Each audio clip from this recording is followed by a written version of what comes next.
I literally receive hundreds of messages all the time. If anything, I would say it's getting worse.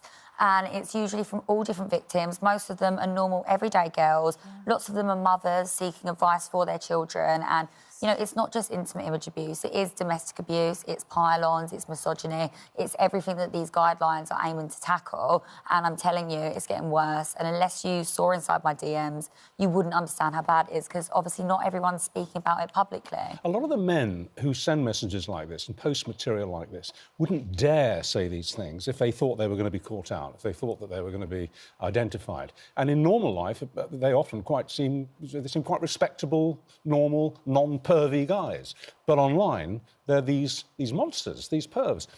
Do we have any idea why they feel that they can get away with it, and what allows them to do what they do online? Well, look, there's something about being online that changes the way that we behave, I think. But this is also about stuff that the tech platforms can and we believe should do at Ofcom, because there's a lot that can be done to make sure that George's experience and the experience, as you've said so powerfully in that video, that many, many, many women, this is not a niche experience. This is a very widespread experience for women just trying to do their jobs or have a normal time online, and they get abused in lots of different ways.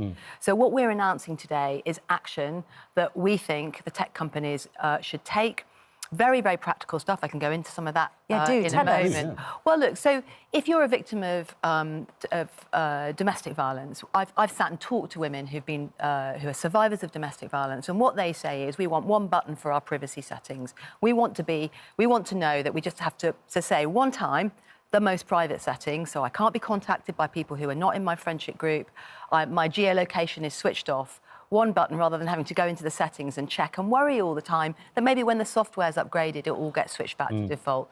Really practical, to protect really them helpful. From their abuser, so that they can't be contacted or their material seen online. Exactly, them and their children sometimes as well. And when you've gone to the tech, I mean, because it seems like such a simple, practical solution to a problem. What do the tech companies say? Well, look, there are some companies that are doing good things already. There are some dating websites, for example, that have got some really good privacy protections in place. We've been talking about that, haven't we, Georgia? So there is some good practice. And what we've done over the last 3 or 4 months is we've gone out and talked to as many people as we can.